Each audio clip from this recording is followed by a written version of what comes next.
にいたいよ君のためにできることが僕にあるかな. Halo semua, apa kabar? Semoga sehat-sehat selalu ya guys. Di sini kita akan membahas alur cerita manhwa manga. Bagi yang belum subscribe bisa dibantu subscribe-nya. Dan jangan lupa like video ini jika kalian merasa terhibur. Aku juga ingin mengucapkan terima kasih untuk yang sudah join atau gabung ke membership channel ini. Walaupun hanya 5.000 sebulan, tetapi sangat membantu perkembangan channel ini yang sering terkena dolar kuning. Dan jika ada yang mau mengapresiasi lebih ke channel ini, kalian bisa sawer. Link sawernya ada di deskripsi. Terima kasih banyak. Kali ini kita akan melanjutkan komik yang berjudul Bereinkarnasi di Hari yang Sama Selama 100.000 Tahun. Oh iya, aku juga sudah membuatkan playlist untuk komik ini. Jadi jika kamu belum menonton part sebelumnya atau kamu mencari lanjutan dari part ini, kamu bisa cek playlist di deskripsi. Terima kasih. Di part sebelumnya terlihat bahwa Ling Feng telah mati di pelelangan kali ini. Lalu Lin dan juga Qin keluar dari acara pelelangan tersebut. Qin bertanya, "Lin, apakah kamu tidak takut bahwa nantinya Sekte Leyun dan juga Ling Tian mereka datang ke sini mencari kamu?" Tetapi Lin dengan santainya menjawab, "Hah, Kota Yewang akan membantuku kok, tenang saja." Lalu kita masuk ke part selanjutnya. Di part selanjutnya terlihat di Sekte Ling Tian ada seorang kakek-kakek bernama Ling Zun. Dia adalah ayah dari Ling Feng, ketua Sekte Ling Tian. Dia di sana berbicara dengan seluruh anak buahnya. "Siapa yang berani membunuh anakku? Perintahkan semua anggota sekte berangkat pergi ke kota Yewang sekarang juga." Di sini Sekte Leyun juga sama. Ada seorang bapak-bapak.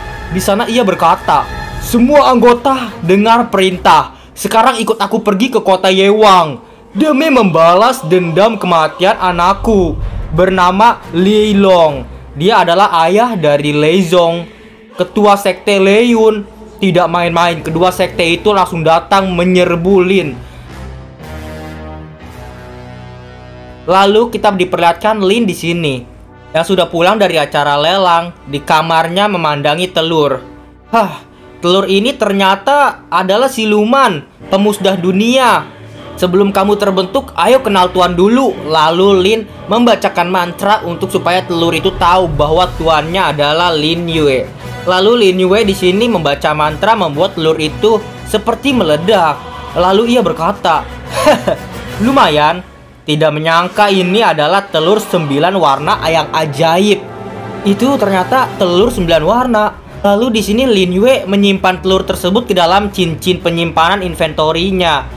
Setelah telur tersebut disimpan, terdengarlah suara dari belakang. "Hah, ada apa itu?" "Kamu juga masuk saja ya," kata Lin Wei. Lalu terlihatlah seorang wanita yang dimana dia tadinya berada di luar jendela, tertarik oleh Lin Wei dengan jurusnya. Tetapi wanita tersebut ingin menendang kepala Lin Wei. Di sana dengan cepatnya Lin Wei menangkap kakinya, lalu membekap lehernya dan disodorkan ke dinding.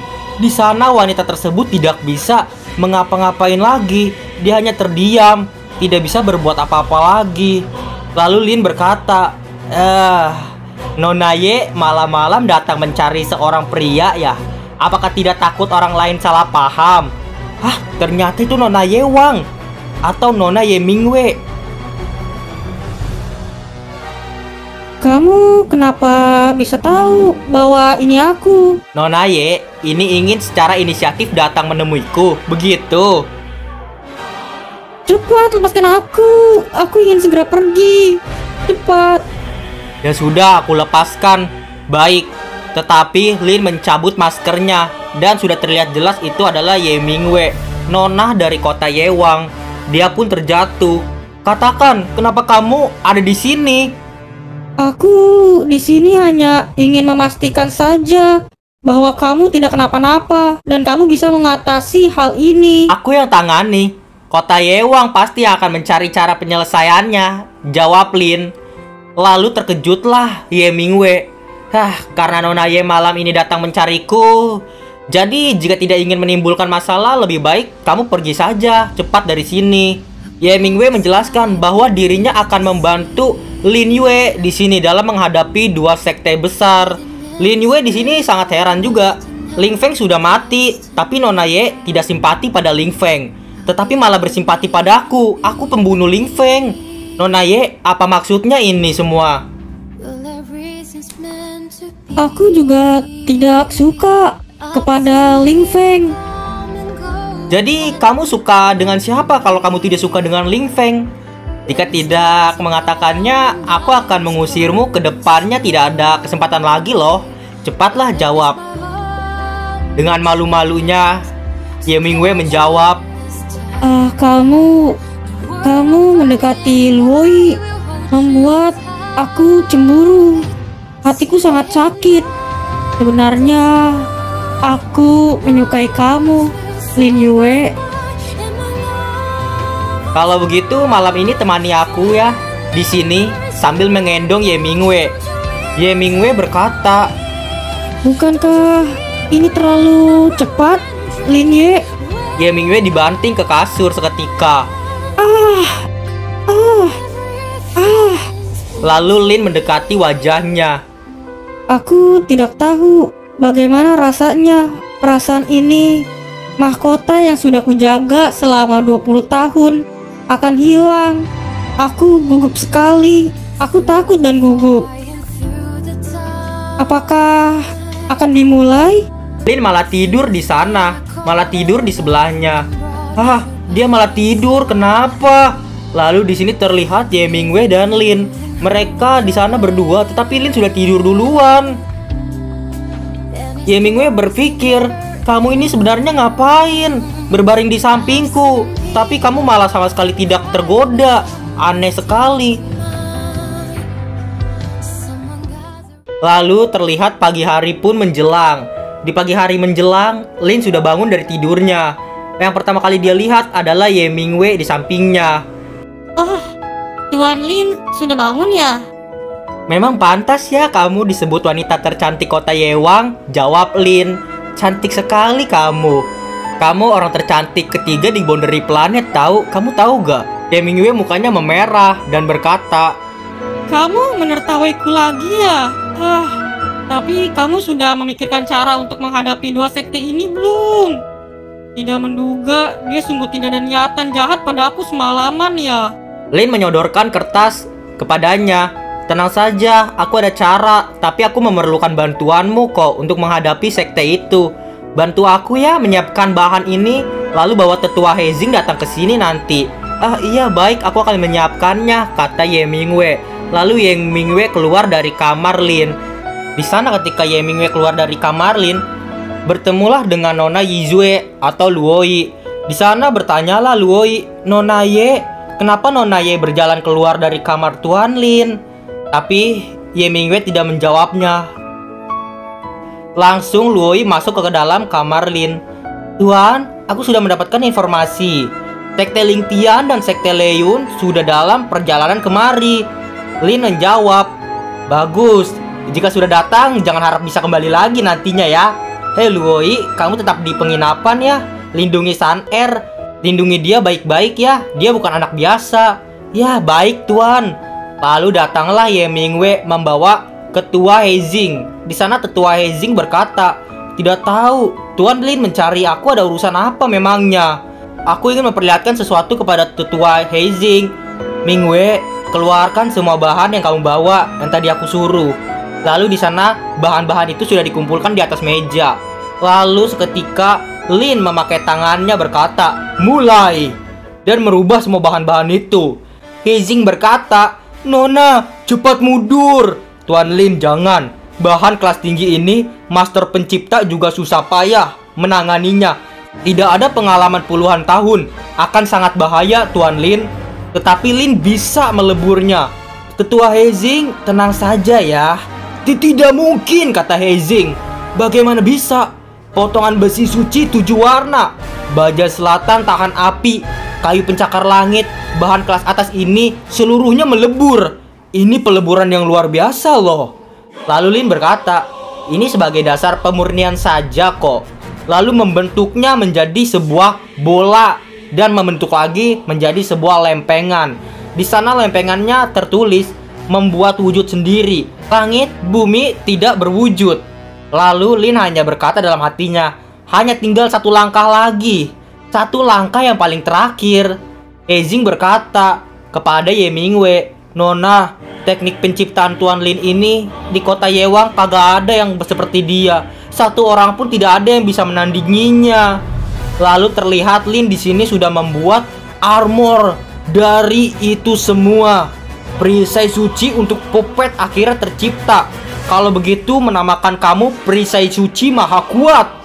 Ketika perisai suci itu terbentuk, Heizing pun terkejut. Cepat sekali ya. Ye Mingwei juga terkejut. Biasanya master pencipta harus menggunakan beberapa bulan baru bisa menciptakan satu benda. Jangan-jangan aku dibohongi mereka ya? Tapi Heizing menjawab, bukan dia membohongi Anda, tapi memang Tuan Lin yang terlalu cepat. Tuan Lin yang hebat. Melihat perisai suci ini seharusnya melebihi tingkat level 9. Lin menjawab, kamu salah. Sebenarnya ini bukan tingkat 9 lagi. Ini adalah senjata spirit level 3. Senjata spirit level 3. Apa? Ya, Ketua Heizing, aku juga mengetahui kamu mahir dalam teknik penciptaan senjata. Asalkan kamu memenuhi satu permintaanku, aku akan mengajarimu teknik ini. Kamu serius kah, Tuan Lin? Ya, tentu saja. Teknik penciptaan ini pasti akan diberikan kepada kota Yewang, tapi diganti dengan teknik peramalan ilahi. Ketua Heizing untuk membantu aku meramal saja. Aku ingin Ketua Heizing membantu aku meramal, tapi bukan meramal masa depanku, melainkan meramal masa depan North Boundary Planet. Masa depan North Boundary Planet? Heizing di sini terkejut juga, tetapi dia mencoba meramal sebisa mungkin. Tapi dalam pikiran Heizing, apakah benar jika ia berhasil meramal kejadian itu, nanti akan diberikan cara pembuatan besinya. Lalu di sini Lin mengetahui pikirannya dan berkata, aku tahu kok, Tuan Heizing ini orang yang sangat waspada. Ini adalah cara pembuatan perisai suci yang maha kuat. Jika tidak percaya boleh coba aja dulu. Lalu di sini Heizing pun akhirnya percaya dan mencoba meramal apa yang terjadi di kemudian hari tentang boundary planet ini. Ya udah, kalau begitu aku akan mencobanya deh, kata Heizing. Heizing di sini mencobanya. Tidak tahu Tuan Lin ingin meramal North Boundary Planet tahun keberapa. Lin menjawab, ya 1 tahun ke depan saja udah cukup kok. Tidak perlu berlama-lama, 1 tahun saja. Ya sudah, kalau Tuan Lin ingin 1 tahun ke depan. Tapi ingat ya, ini akan berjalan kecepatan 100 kali lipat. Menggunakan batin melihat mungkin bisa melihat yang kamu minat. Kamu harus memakai batinmu untuk bisa melihat apa kejadian itu secara cepat. Lin hanya menjawab, baik, aku hanya ingin melihat 4 tempat ini kok. Lalu terlihatlah ada 4 tempat di 1 tahun kemudian. Sekte Wangzian, Daratan Hongmen, sepertinya baik-baik saja. Kota Yewang juga diperlihatkan baik-baik saja.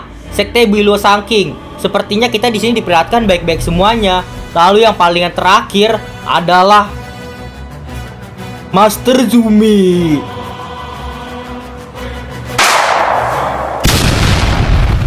Ketika Lin melihat Master Zumi, bucat dan muntah darah lah Heizing.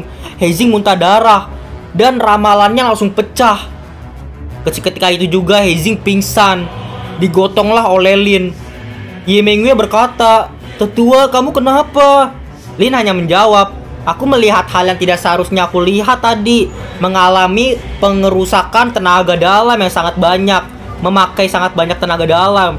Istirahat beberapa hari akan pulih kok, Tetua Heizing, tenang saja." Lalu diperlihatkan di sini Tetua Heizing yang terbaring pingsan di sana di dalam kamar. Lalu datanglah Qin Wunian. Qin Wunian bertanya, "Tadi ada keributan apa, Saudara Lin? Apa yang terjadi?" Saudara Lin hanya menjawab, karena Saudara Qin sudah datang ke sini, Ketua Heizing sedang membantuku tadi meramal masa depan North Boundary. Alhasil pengurangan tenaganya terlalu banyak, akhirnya dia pingsan." "Oh begitu ya," jawab Qin. Saudara Lin perhatian sekali terhadap North Boundary. Kamu merupakan orang yang lapang dada ya? Aku bukan lapang dada. Aku hanya demi diriku sendiri. Aku tadi juga melihat masa depan sekte Biluo Sangking milik kamu, Kinunian. Tapi ini nanti baru aku ceritakan deh pada saudara Qin nanti. Karena Kaisar Ye sudah datang ke sini.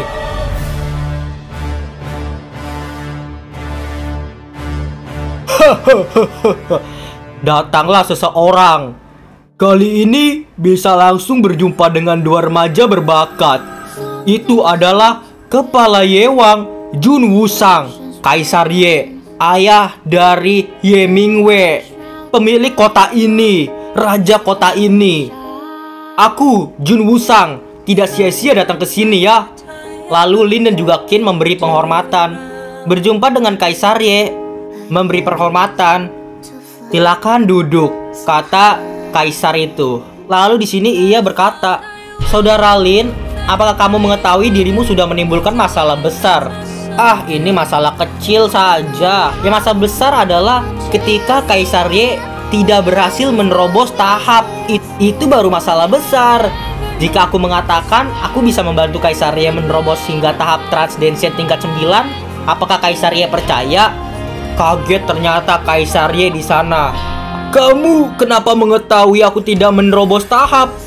Ya, tentu saja aku mengetahuinya. Dan tentu saja aku memiliki cara. Kita juga tidak bisa basa-basi. Kaisar Ye hanya perlu menjawab pertanyaanku. Percaya gak atau tidak percaya kepadaku? Kaisar Ye menjawab, tentu saja tidak percaya. Saudara Lin memang sangat peka, tapi masih terlalu muda, belum bisa seperti itu. Kaisar Ye, apakah kamu berani membiarkan aku mencobanya? Setelah ini kamu pasti akan mengetahuinya. Apakah aku katakan benar atau tidak? Ya sudah, baiklah.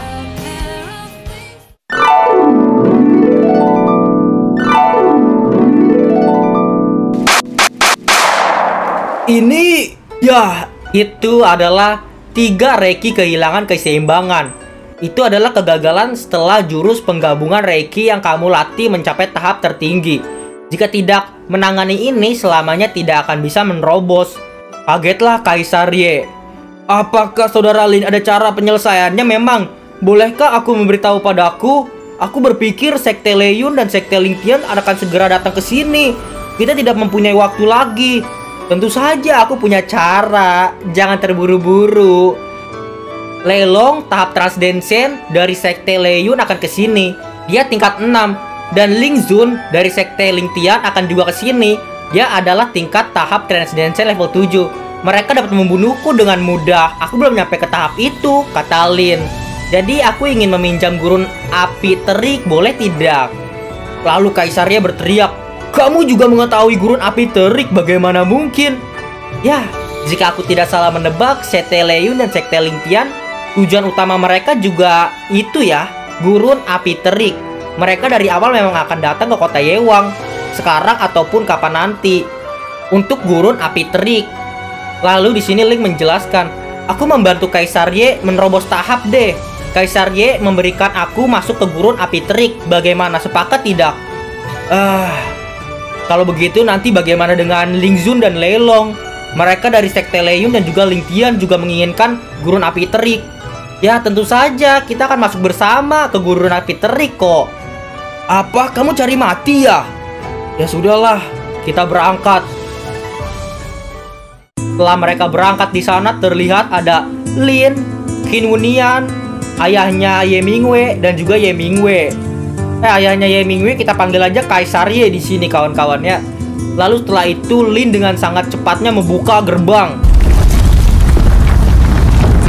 Lalu seketika gerbang itu pun terbuka dengan ledakan yang sangat besar sampai kemana-mana. Dan terlihat semua orang yang berada di sana terkejut bahwa Lin ini bisa membuka gerbang gurun api terik. Bahkan gurun api terik itu bisa dibuka hanya oleh Kaisar Ye saja. Tetapi semua orang kaget, kok Lin Yue bisa membukanya juga ya? Dan itulah part kali ini. Kita lanjut di part selanjutnya. Sampai jumpa di next part. Dadah semuanya, bye-bye. Terima kasih bagi kalian yang telah menonton video ini dan juga terus mensupport channel ini. Terima kasih banyak. Bye-bye semuanya.